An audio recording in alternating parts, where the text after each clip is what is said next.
told you so, I told you so, just kidding. I'm definitely not here to point the finger, right? One of the things that we talked about in yesterday's video is looking at the 4-hour time frame. I think it's very easy to see on why I made yesterday's video. And I never encourage people to sell. I never encourage people to buy.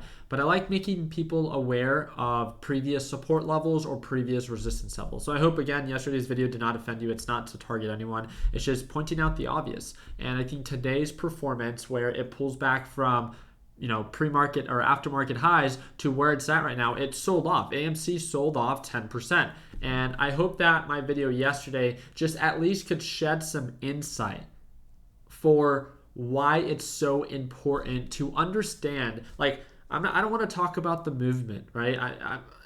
I want to, I'm sorry for stuttering, but let's remove all emotions aside from this, right? Looking at AMC and treating it just as a day trade, right? It's a trade. Let's calculate the upside. Let's calculate the downside. Does it meet our criteria, right? Let's focus on that, on what actually matters. AMC is an interesting stock, right? But it's safe to say that based off of previous resistance levels here, previous resistance levels here, previous resistance levels literally 4 days ago, and what we experienced yesterday. So when people were saying, Ricky, you should not have sold your 6,000 shares at $47.10. Really? You expect me to hold a couple $100,000 worth of AMC at this overbought level? When the RSI, right, the MACD, ignore the indicators, like screw the indicators, right?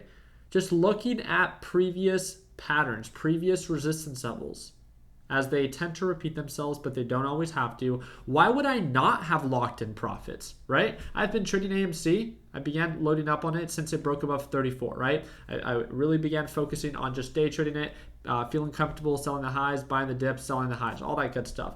And I decided in yesterday's video to hold 1,000 shares of AMC when it was at $4,700, right? So even though I locked in my profits with my 6,000 shares on my Fidelity account, I made $21,000 on my Webull account. I was up $6,000 or $5,000 on the day, something like that.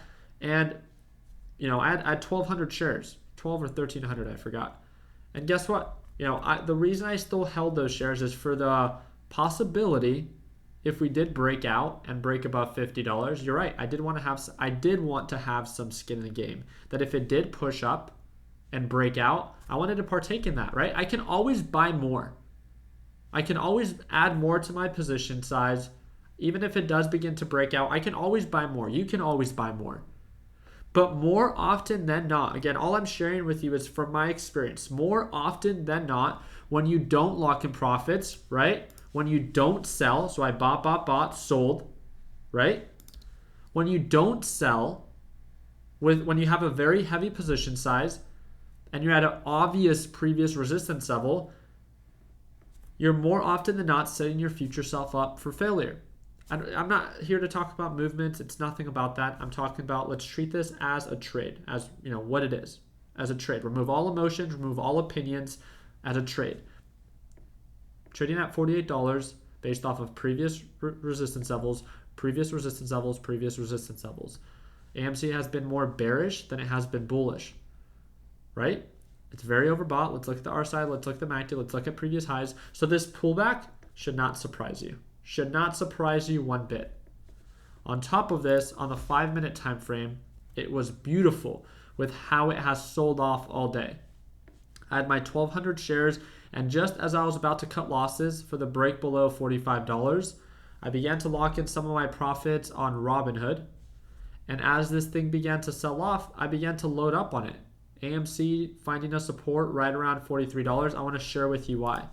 On the 1-hour time frame, the 30-minute time frame, my apologies. You guys can see that the last time AMC pulled back, it validated, not always, but it validated the SMA line as a support level. So I'm explaining to you why I'm buying. There's a reason behind it. So as it sold off, instead of just having 1,000 shares, I now have over 2,000 shares. I saw an opportunity present itself. Guess what? I did ride the 1,000 shares all the way down, so it sucks. But guess what? It would have sucked a lot more if I would have kept 6,000 freaking shares and rode it all the way back down, right? That would have sucked a lot more. But guess what? I sold when it made sense based off of previous patterns because I treated it as a trade. No emotions, no opinions. I don't care about what other people have to say. It's just the trade. Waited for a pullback based off previous technicals and patterns. It has found a support level here. So we'll see if it actually begins to recover. Looking at it on the 5-minute time frame, it's been very consistent where the EMA line has been acting as a resistance level. It's more difficult to see on the 1-minute time frame. Sometimes you'll see little breakouts where it trades above EMA. This can lead to potential, really bad entries where it still gets rejected. So I find the 5-minute time frame to be a little bit easier to work with because it's a little bit more clear when we're actually trading above the EMA versus still overall pattern very bearish, right? Very consistent, beautiful pattern as it sells off. And then now we began to consolidate. So I saw this as an opportunity. I saw the pattern on the 30-minute time frame, and I'm excited, right? The only people that freak out, the only people, you'll see the people down in the comment section, the only people complaining, the only people that freak out during market pullbacks or during a stock pulling back are those that were not prepared. It's their emotions being expressed through their irrelevant opinion. Right? It's the lack of experience. And you know this firsthand. It's the lack of experience for those that don't lock in profits, for those that don't reduce position size at overbought levels. It's the lack of experience of understanding when to sell and when to prepare for a pullback to buy the dip and ride the recovery. So because of my actions that I did yesterday of selling, it allowed my future self to benefit from this pullback.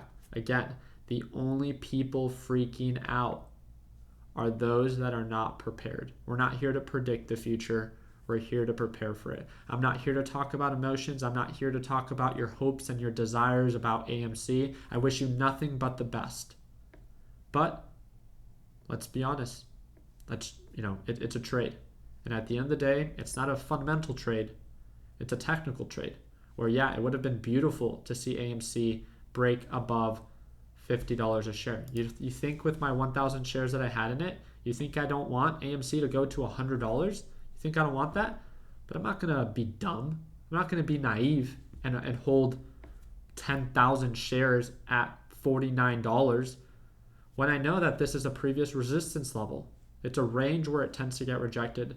So instead of being naive,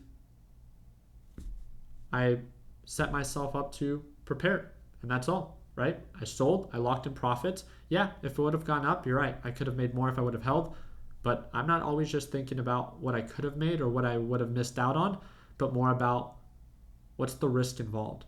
Instead of always just being obsessed about the profit, right? Because everyone in this that's part of this movement says that it's not because of the profit. Okay? Then allow your actions to be expressed through discipline, structure, and not through emotion, right? Because if it's not about the money, then you shouldn't be freaking out when the stock pulls back. So you shouldn't be aggravated that it did pull back. At the end of the day, no one can predict the future. All we can do is prepare for it. Make sure that your actions are something that benefit your future self. That's all I wanted to leave you with. I really do appreciate your guys' time. I hope that you guys enjoyed this overall video and maybe learned something new. Again, friendly reminder, the 5-minute time frame was a very useful time frame to use when trading AMC if you decide to do so. So I hope that I earned your thumbs up. Please consider subscribing. If you guys have any questions, please make sure to leave them down in the comment section. And if you want to join my live trading session as soon as tomorrow at market open, click the second link down below. Like always, let's make sure that we end the year on a green note. Take it easy, team.